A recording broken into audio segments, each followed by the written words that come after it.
Hey there! Today, I want to show you how to use the gesture detector. The gesture detector can be used in many different ways, for instance to change the states or simply for navigation.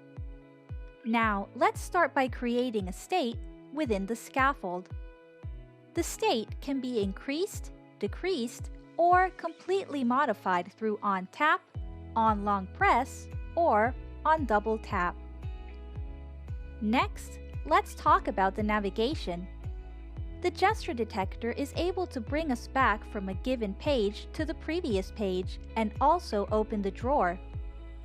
Speaking of which, a previous video has shown us how to enable the drawer within the scaffold. The gesture detector can even launch a URL which can bring us to our favorite website.